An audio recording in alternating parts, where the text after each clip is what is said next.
What if tomorrow at school, someone corners you, teachers aren't around, and you have just seconds to react? Do you panic? Or do you know exactly what to do? Watch till the end. Next time, you won't be the target. This video is strictly for self-defense and personal safety. Do not start fights. The goal is to protect yourself and walk away safely.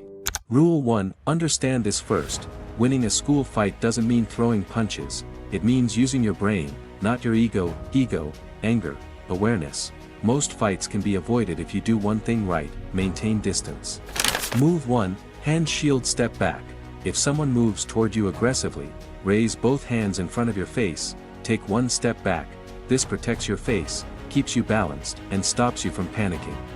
Move 2. Push to create space. If the person gets too close, push firmly on the chest or shoulder, then immediately step to the side. You're not trying to hurt them, you're creating space to escape.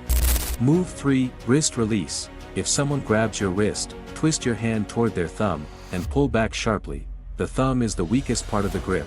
This works even if you're smaller. Most important move, smart escape. The strongest self-defense move is not a punch, it's running away. Real victory means getting home safe, not proving anything.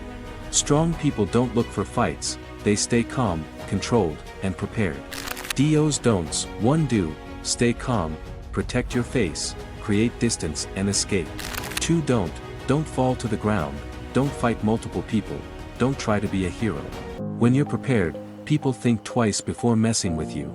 If this video helped you feel safer, hit like, red heart, comment safe below, and subscribe, because the next video is self-defense moves everyone should know.